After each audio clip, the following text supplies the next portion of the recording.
10 times was made everyone look weak. Let's start with something that seems simple, but this simple is already absurd. After waking from his long slumber, Beerus asks Whis whether Frieza had destroyed planet Vegeta on his behalf. The angel confirms it, but the god of destruction is shocked to learn that Frieza had also died. That's when Whis begins explaining what actually happened. He grabs his staff and starts replaying scenes from Namek, like a private movie theater, footage of the battle between Goku and Frieza. But wait, he wasn't there. There was no camera, no cameraman flying around Namek. He simply accessed it, as if the entire universe were a Google Drive. This means Whis has access to records of everything that has ever happened in the universe. Every battle, every death, every moment, all archived and available at any time. Can you imagine how incredible that ability is? And how many possibilities come with it?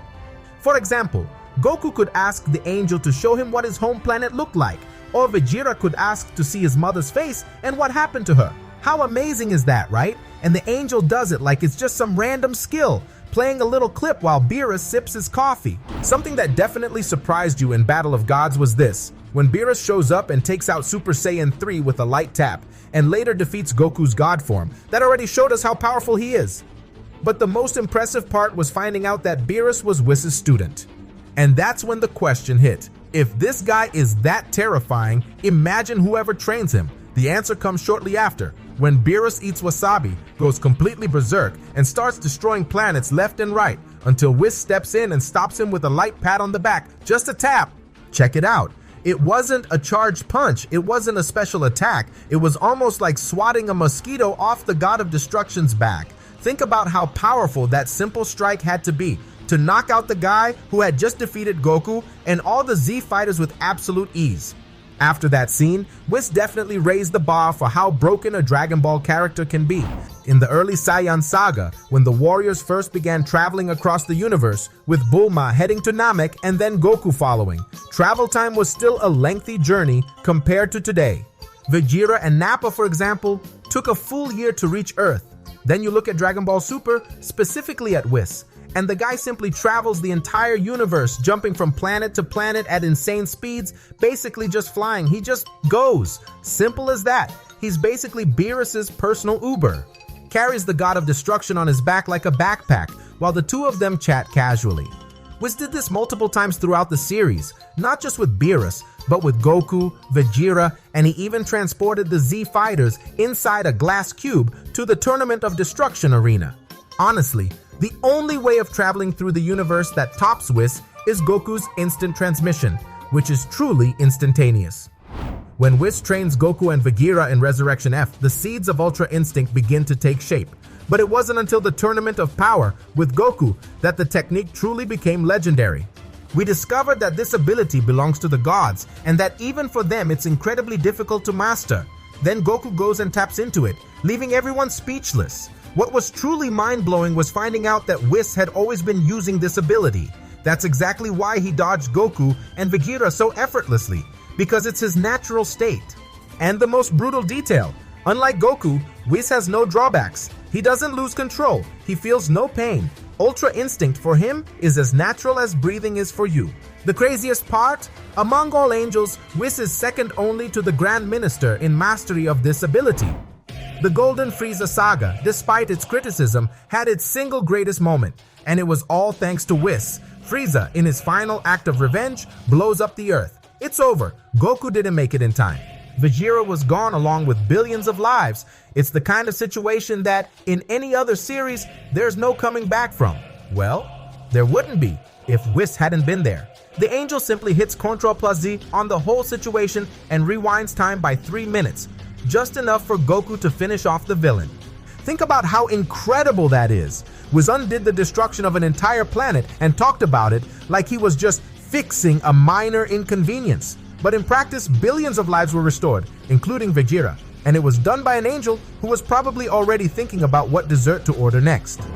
Right before the Tournament of Power begins, Goku has very little time to gather the most powerful fighters in his universe, a task that gets complicated when, for example, his greatest ally Vegeta refuses to participate because Bulma is about to give birth.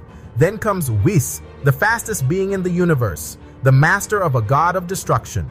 the one who can rewind time and replay events from any point in the universe's history, acting as a midwife. Yes, really, that was the fastest delivery I've ever seen. Bulla was literally born in the hands of an angel, something that, let's be honest, every woman would probably want in a moment like that. This moment also reinforces that Whis isn't just powerful in battle.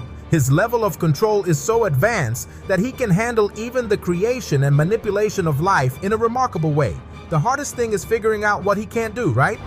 In the original Dragon Ball and Z, it was always satisfying when they gathered the Dragon Balls to bring people back to life. Well, that entire process, the difficulty of finding each sphere, simply doesn't exist anymore because of Whis.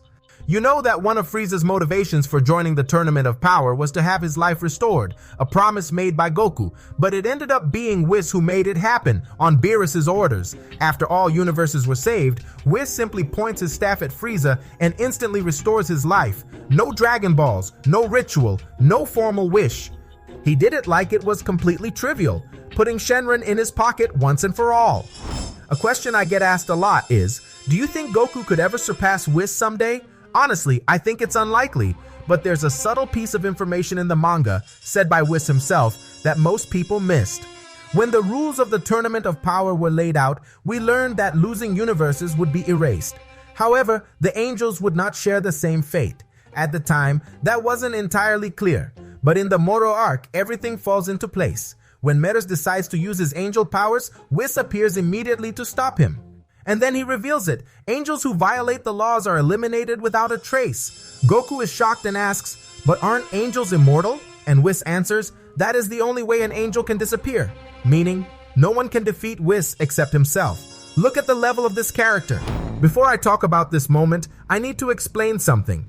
Instant transmission, the technique made famous by Goku, is instantaneous. He locks onto someone's energy and appears there in the same instant. There's no reaction time for that. It's physically impossible to dodge. Oh my. Don't worry. We'll handle this from now on, Whis. Okay, the impossible doesn't exist for Whis.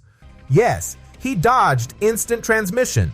That means his perception operates beyond the very concept of instantaneous. He didn't react. He predicted it. Now you can understand why Goku is still so far from reaching that level. If you read the Moro arc, you know he's a sorcerer with over 10 million years of experience. He absorbs the vital energy of entire planets, and at the end of the arc, he literally fuses with the Earth.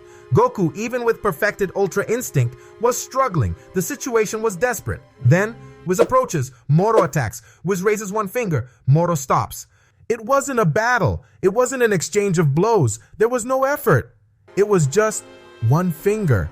And the most terrifying part was didn't do it to show off his power. He did it because it was necessary. But that single action already revealed just how far Goku and Beerus are from his level, and he wasn't even fighting seriously. And that is what makes him so fascinating.